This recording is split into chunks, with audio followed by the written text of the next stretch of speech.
I recently stumbled upon a video published by the debate platform, aptly named Modern Day Debate. In this debate, the interlocutors Andrew Wilson and Matt Delahanty were meant to advocate for the superiority of either Christianity's or secular humanism's ethical foundation respectively. The full video is linked in the description, but it is not necessary to watch to understand the deconstruction I propose. A sufficient summary will be provided as part of this video.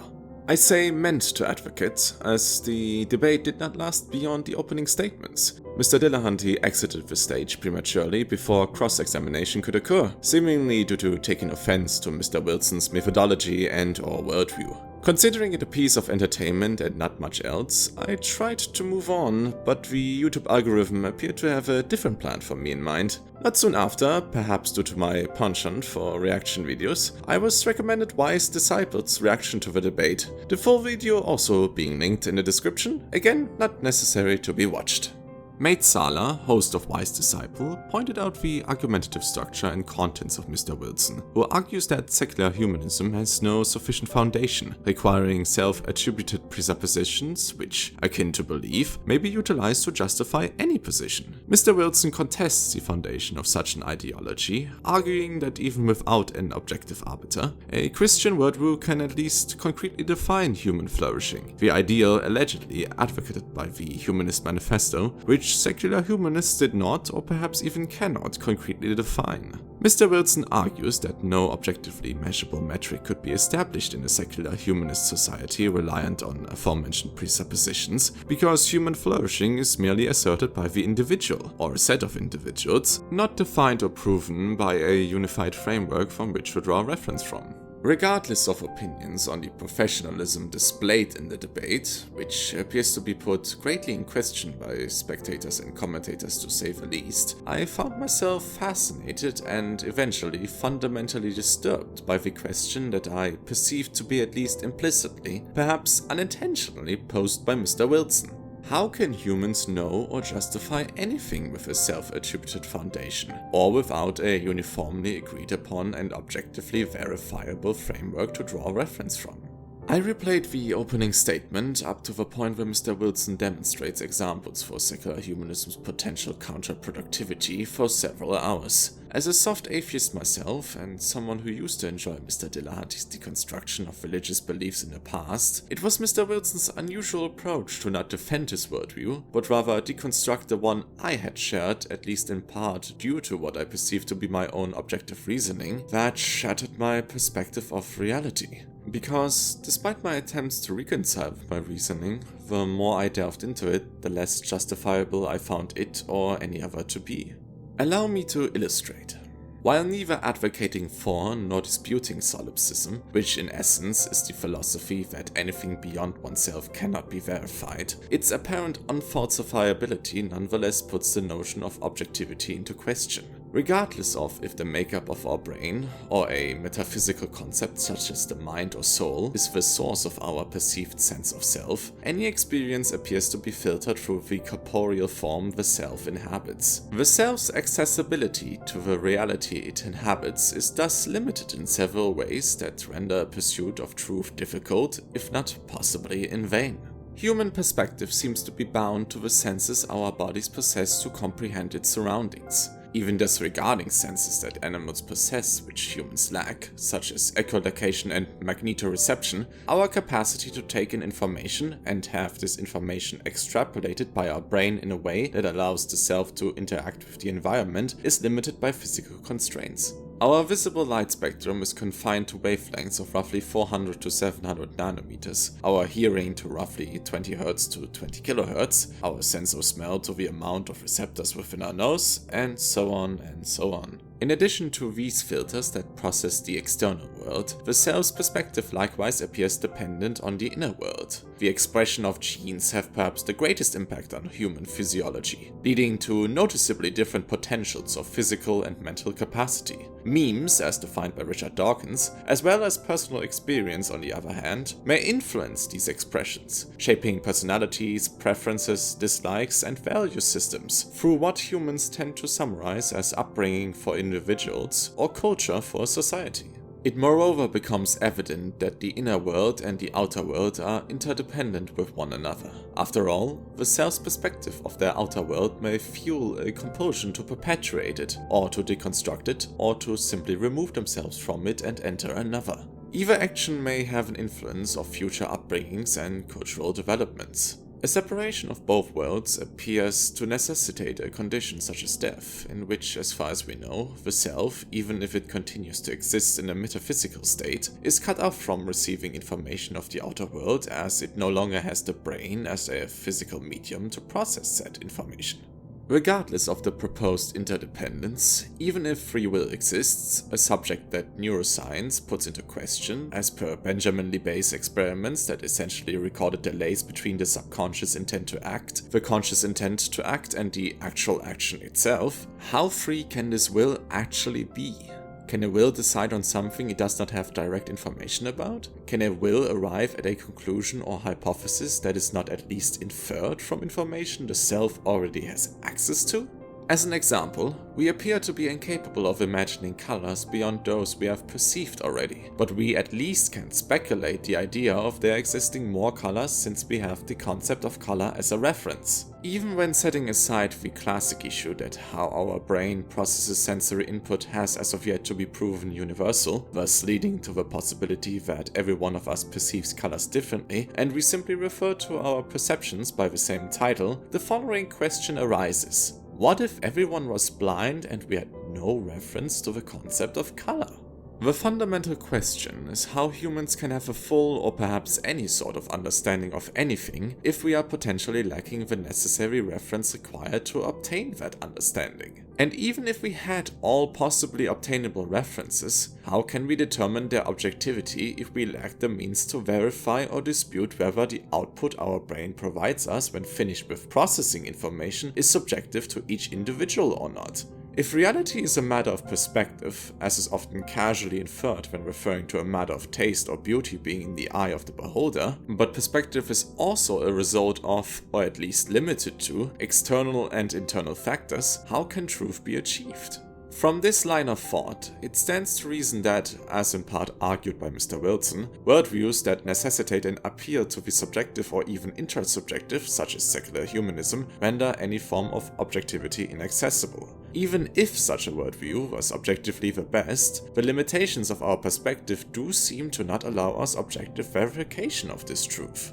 But does this only leave us with an appeal to an objective arbiter, as advocated for by religions such as Christianity? Interlocutors such as Mr. Wilson would presumably argue in favor of their religion and state this to be the case. However, after further contemplation in light of my previous reasoning, the only proposition that I could reach is the exact opposite. Even if an objective arbiter existed and granted us an objective foundation for ethics and reality, our subjective perspective prevents us from fully understanding such a foundation and thus sincerely living in accordance with it. Allow me to demonstrate this through a couple of hypothetical scenarios that build on top of each other. Let us presuppose for this demonstration that an objective arbiter exists that bestows divine revelation upon agents, granting them access to a piece or the entirety of objective truth that is reality and the ethical framework said arbiter desires us to adhere to. For the sake of argument, let us also presuppose that the means of the bestowal of this divine revelation from said objective arbiter is by some unknown machination unaffected by aforementioned limitations of our perspective, just to alleviate problems derived from inaccessibility of information due to our physiology. In scenario A, this divine revelation is bestowed upon a single or multiple agents in the singular or any number of moments in time, and shared with recipients who were not bestowed divine revelation. How can recipients obtain an all-encompassing understanding of it if the means by which the information is conveyed is not only bound to the limitations of the outer world, aka physical reality, but also filtered through the inner world of a self's upbringing and or the culture they find themselves in?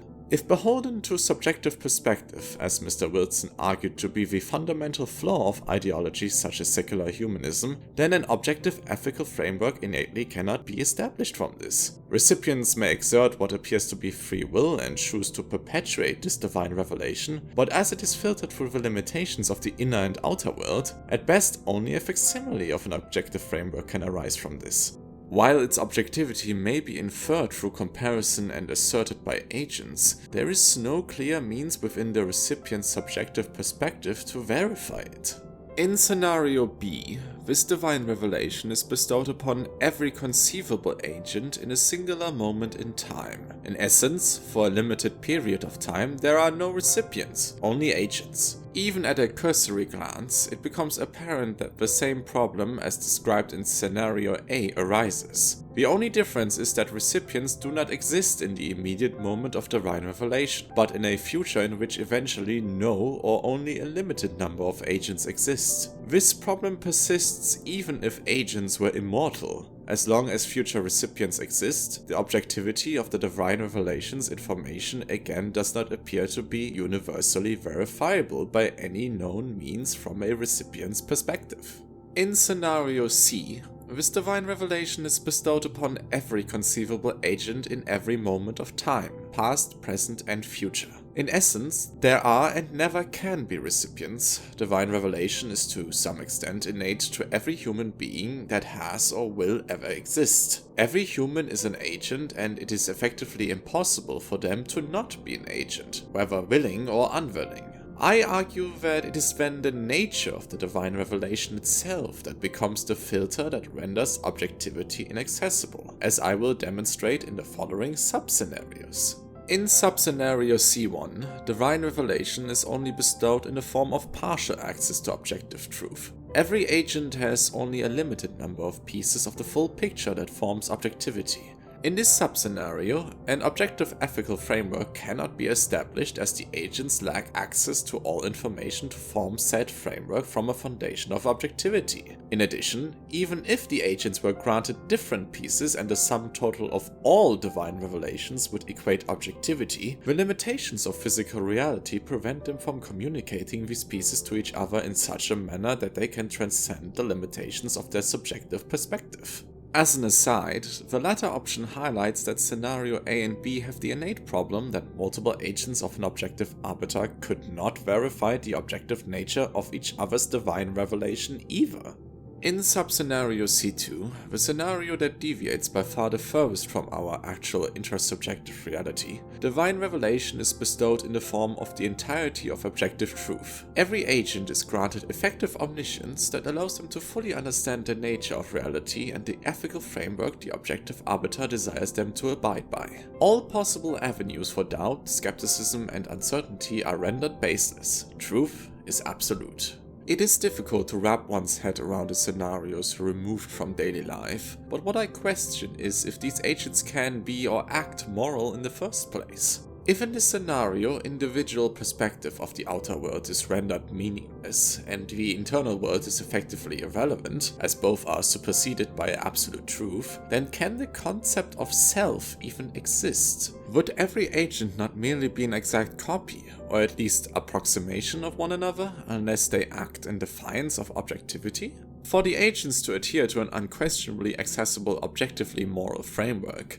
do they not have to be amoral as their self? Their mechanism to be in shoes is at best secondary to the framework they surrender themselves to? But even if such an existence still allowed agents to be considered moral, what if agents chose, for any reason, to assert self? Would such an act not innately be the defiance of truth? Does this not imply that a sense of individuality can only be achieved by embracing the subjective and living by an objectively unmoral framework? These questions are perhaps beyond the capacity of human reasoning, much like attempting to imagine a color that we have not seen before. Yet the conclusion I personally draw from my illustration on the flaws of the subjective, as well as my demonstration on the implications and constraints of the objective, at least allowed the shattered pieces of my perspective to reform into a new worldview that seems to actually be true to myself. My perspective is subjective, thus unqualified to access reality, thus unqualified of true free will, thus unqualified of establishing an objective framework, thus unqualified of making objective moral judgments. As far as I know, I can only truly know my own perspective. Thus I am my perspective. Thus I am subjective. To be is to be subjective. The remainder of this video is not primarily about a deconstruction or, in my case, reconstruction of worldviews. Instead, you may see what comes next as an exceedingly long end slate of sorts, as it bears only tentative connection with the previous argumentation. If you have watched so far, first of all, thank you very much. I hope the video was insightful, or at least enjoyable. But you may tune out now if you like, as it is my perception that you won't miss out on anything substantial that adds to the core of this video. From now on, it's mostly personal, unstructured musings and reflections on, well, myself, the transformative process I underwent, and I guess my desires or potential plans should this video grab any sort of audience. Still here and care to listen? Very well, let's get to it then. When I said that Mr. Wilson's argumentation and in part Mr. Sala's analysis of it shattered my perspective on reality, I meant it. For several days I felt an estrangement, not only from myself but also my environment. It is difficult to describe to someone who has not made such an experience, but in a way my perspective shifted to a second-person view, as if I was merely witnessing the reality of an entity that was not me, albeit through its eyes. I suppose an apt comparison would be like playing a VR game that can only provide limited sensory feedback. Everything was numbed and I was unable to perceive objects, not even people, as anything than parts of a world that I was unmoored from. My body still functioned to overcome the daily grind and did not act out in some manner that was detrimental for the present or immediate future. It worked, ate, talked, slept, underwent bodily hygiene, but I am uncertain whether these actions were truly mine or not. Instead, what was me felt locked in the mind. Even before writing the script for this video, I was internally trying to conceive of an objectively verifiable foundation for what I believed in, the results of which are illustrated before this end slate. I had many more train of thoughts than presented in this video, but given that I failed to adequately remember most, and because what I can remember led to either no answers or states of infinite regress, I suppose they bore no lasting significance. In the process, for as far as I can tell my body did not display much of it, I was in an emotional flux. I rapidly shifted between confusion, apathy, loss, euphoria, agitation and calm, but I still wonder why neither anger nor fear were among them. Regardless, at times it even seemed as if I was experiencing these emotions simultaneously, as if my hormonal balance was completely disrupted. And whenever I attempted to break out of this mental cage and become one with my body again, I immediately became dizzy until I ceased my resistance, ceased exerting my will. To my surprise, this mental state was not only limited to my wakened state, but my sleep as well. I have always been a vivid dreamer, whose dreams only rarely appear to be a reflection of the previous day. As far as I recall, only anxiety and shock caused that to happen. Otherwise, they are seemingly random mashups of memories and thoughts, occasionally containing what appears to be a cohesive narrative. And while I dream vividly, I do not dream lucidly. There were a handful of times throughout my life where I realized that I was dreaming while asleep, but I was still bound to the limitations of the dream's reality. Or to put it simply, I was not in control. These circumstances, however, changed somewhat during my period of reflection. At least for one night, I think my first night, I was realizing that I was dreaming multiple times. While I do not recall the details of the dreams, nor the instances and reasons for why I became lucid, they marked a rather abrupt endpoint for those dreams. I think I intended to seize control, but it did not take long afterwards until what I can only describe as shadowy tendrils grasping me and literally pulling me out of my sleep. But given how unmoored I was at that time, the difference between being awake and asleep was not something I think I could actually discern. Whether I'd ever truly awakened or not, I was drifting between what I perceived to be my bedroom and my dream frequently, each time being pulled out by that grasp when I became aware, potentially even lucid. And while this may be due to memory corruption over time, I think I remember being briefly confronted by an almost featureless, dark face.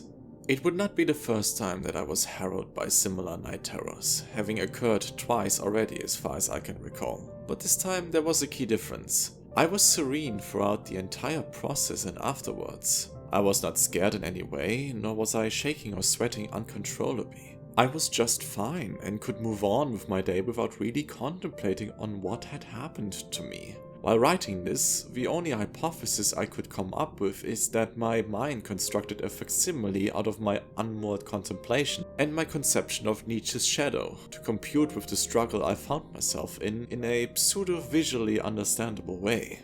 I suppose various worldviews would perceive my experiences differently, however. Scientifically inclined people might argue that I experienced a trauma that required a period of disassociation to cope with, or may provide an entirely different diagnosis. Maybe spiritually inclined people would argue that I had experienced a moment of enlightenment, or perhaps that something akin to the Holy Spirit had touched me. And perhaps religiously inclined people could argue that what I experienced was hell, at least in a sense of an absence from divinity, a state they may consider as absolute suffering.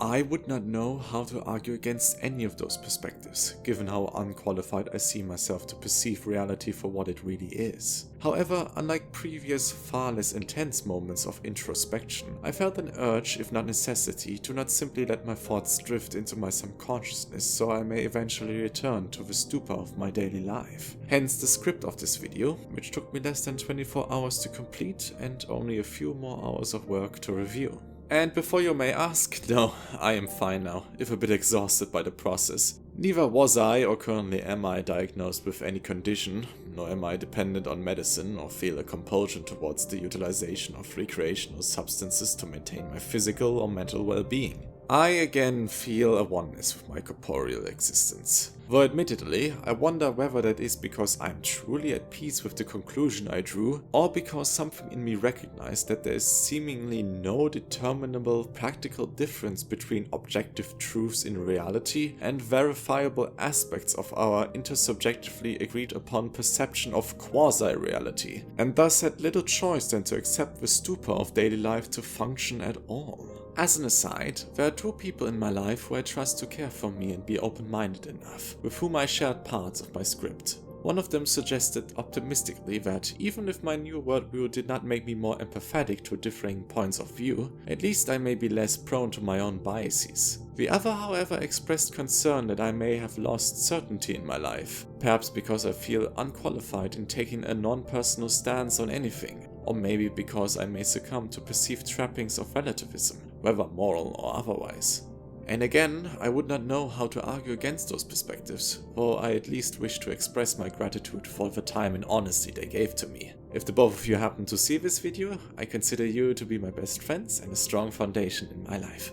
Beyond personal musings, you may have noticed that the script I wrote uses highly unassertive language. Even if I have failed to sometimes, aside from my conclusion, I intentionally avoided utilizing assertions to the best of my ability, as to figuratively avoid poisoning the well. As far as I can tell, my argumentation is not actually contingent on any interlocutors or worldviews, as it is mostly an analysis of epistemological limitations and speculation on the possible implications of absolute truth, at least if conveyed by an objective arbiter. So even if my perspective on Mr. Wilson's deconstruction of secular worldviews is wrong or not what he intended, I do not see how it affects my line of reasoning in any way, thus my avoidance of making claims about any person's actions and intentions which I perceive to be in accordance with the conclusion I had drawn. If anything, should my perspective on Mr. Wilson's deconstruction be false, it seems to counterintuitively validate my line of reasoning and conclusion more so than if my perspective was correct. Speaking of perspectives, do I think that my life was changed in any practical way by my experiences and the conclusion I drew? Personally, I do not think so. I like to think that I've become a less erratic and judgmental individual, but only time will tell whether this change is merely a temporary manifestation of my current mindset or a lasting new facet of mine. What I've certainly not done is thrown parts or the entirety of my life before my change of heart to the wayside to start anew. Yes, there are aspects of my life that I do not like and want to rid myself of, but I believe doing so is a process that requires patience to yield the intended results. I have a goal, or perhaps more accurately a starting point, that I pursue since a year prior to writing the script. Being in my late 20s as I am, I think I have sufficient time to achieve my desires. If nothing else, the calculations I made attest to that. But to be fair, neither did I anticipate having my worldview deconstructed so effortlessly by Mr. Wilson, so who knows what tomorrow actually brings. As for goals and starting points, what about this video and channel? why did I create them in the first place? Do I expect to gain traction, persuade others of what I call subjectivism from inaccessibility, or more elegantly, inaccessible subjectivism, and create content around that worldview? Truth be told, much like any content creator I presume, I entertained the notion. For possible future content, I could make comparisons to other philosophies such as solipsism, relativism, and perspectivism. Alternatively, I could analyze profound moments in media from a perspective of inaccessible subjectivity. Lastly, and at least in the context of this video, I would like to react to comments and responses to see if perhaps a more complete understanding of our intersubjective reality can be achieved, and share this understanding with the audience. Perhaps this philosophy has more to offer to people and the world at large than I can see, even if it appears incapable of making claims about what is and what ought to be. I am admittedly also curious what Mr. Wilson, Mr. Dillahunty, Mr. Sala, and other philosophically or politically inclined people such as Max Darrett and Sargon of Akkad would have to say as a response to this. I would certainly consider it a privilege to engage with such people who have both grounded and shaken my worldviews multiple times. Whether this would happen indirectly or through dialogue would of course be up to them. However, this is something I see as even less likely than this video capturing any form of attention. The attention of specific people. And even if, I'm not sure what a dialogue for or against a subjective or intersubjective philosophy could be like, other than a clash of opinions, much less achieve. And if ultimately none of this comes to pass, and this video simply remains an unrecognized droplet in the ocean of content that is YouTube, then I'm also fine with that. Regardless, I wish you fulfillment in whatever it is that is, from your perspective, true to your life.